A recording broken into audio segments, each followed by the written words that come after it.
Hey, Gina Lynch, welcome back to my channel. So excited to continue the beautiful work of teaching intuition. And today, this video is for the sitters as well as it is for the readers. So hear me out. If you're on the receiving end of a guidance from a reader, okay, and they start to go to these 10 places, I'm going to list 10 specific things that if a reader starts to give you, you need to cancel the reading immediately, walk out. Don't worry about a refund. It wasn't going in the right direction. I want to share those with you today. But I also want to share something I recently learned about doing this work for others. And then lastly, I'm going to share just 3 little bonus tips for you readers out there to help your client and to be a best service to them to do this work. So this video is absolutely for the sitter as well as it is for the reader. Are you ready? Let's do it. It's coming up next. Hey, thanks for staying clicked in. I'm going to make a broad statement right out of the gate on the number one lesson that I've just learned, and then I'm going to let you kind of peel it back a little bit so we can move on with the beginning of this video. So here's my statement. Are you ready? This is a direct message to healers and to energy people and readers who are doing this work. And here is the statement. If you're telling, guiding, projecting, suggesting, offering any solution to the person in front of you who is looking for guidance teaching, okay, and you're telling them in any way what to do, which means you think you have the idea of what that person needs to be healed, you've crossed the line. You have crossed the line, because it is never our position to project on the person that we're working with what their healing looks like through our eyes. That's my statement. And this is something that I have really just come to understand to such a level that I need to change the way I do everything. So it's something I've always kind of walked the wire on and thought I was doing a good job until recently. And I've just slipped off the wire and I'm back on, and I am not going to fall again. So I'm wondering, when you hear that, what comes to mind? And especially if you're somebody who's working with people, do you agree? Disagree? Are you doing it? Do you want to talk more? Do I need to do a whole video? I'm going to leave that statement out there. I'll let you comment below. And in the meantime, let's get back to the top 10 suggestions that if someone is giving you in a reading as a sitter, you need to walk out the door. That part of the video is coming up next. Okay, right out of the gate, let's just acknowledge that going to someone, a healer, a psychic, or an intuitive for guidance can be very stressful, highly sensitive, and certainly a personal experience, especially if it's your first time receiving guidance. So hearing certain things during a reading from a reader can be particularly distressing, and this is regardless of what abilities you think your reader has.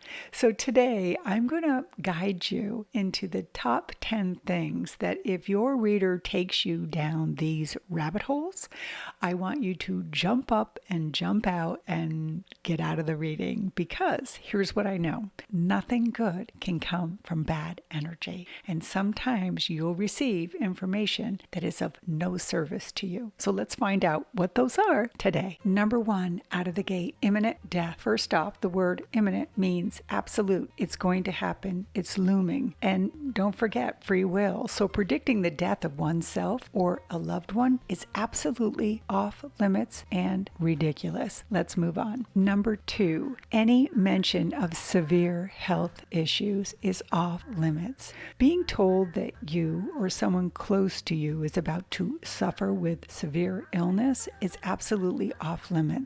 Mentioning maybe a block or health challenges is a nicer way to say that.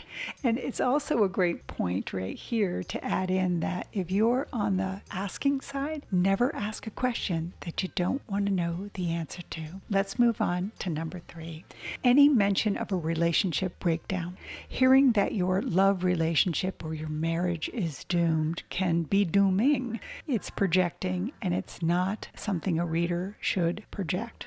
In this case, if you see there is conflict or a misunderstanding or friction between a relationship, the reader, a good reader, will always go to resolve and making sure that both the person that they're reading and the other side of the relationship is being respected when looking at that energy. And here's where I would like to add, it's against the boundary to go out and grab somebody on the other side of that relationship that is not there to defend themselves. That's a whole other video. Let's move on to number 4.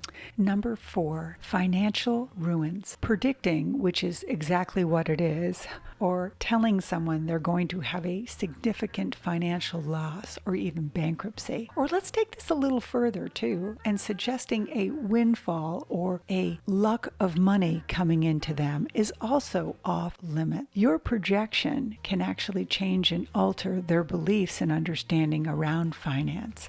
Number 5, betrayal. Being told that a close friend or a partner is about to betray you is absolutely ridiculous. And don't forget, they will be waiting for the other shoe to drop the minute they leave that reading. And this is absolutely an example of bad energy. Number 6, tragedy is about to happen in your life. Foreseeing an unfavorable disaster or an accident taking place in your life, Source would never give you that information.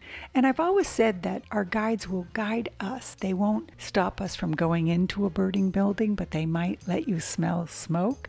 That's not this energy. This is truly being gaslighted in a session so that you're afraid and living in fear. It would never happen for a good reader. Number 7, any mention of being alone for the rest of your life is absolutely ridiculous, that you're never going to find love or companionship. After all, we're all here to love, and every spiritual being knows that. There is always someone that you will connect with. Let's move on. Number 8, negative past life influences, that your current struggles are due to unresolved issues from the past. And I will tell you that past lives do show up in the readings that I do, but it's never in the energy of bad karma. You did this, so therefore this is why this is happening. When it's told in such a blunt way, you're not getting information that is truly from Source. Past life issues might show up, but always in the energy of resolve, not punishment. Let's move on to number 9. Number 9, this is like opening up a can of worms. If a reader ever tells you that you're being attacked or under psychic attack, or worse yet, being cursed, I would seriously think that the person who's giving you this information is the one who is doing it to you. To me, this is another form of gaslighting.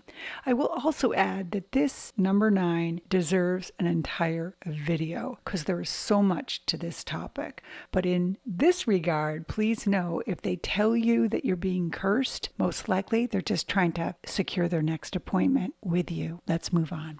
Number 10, that you're about to face a series of bad luck. Predicting a prolonged period of unfortunate experiences is absolutely ridiculous. Remember here, Source is here to inspire you, to fill you with hope, to guide you towards your future and things that you've wanted and intended.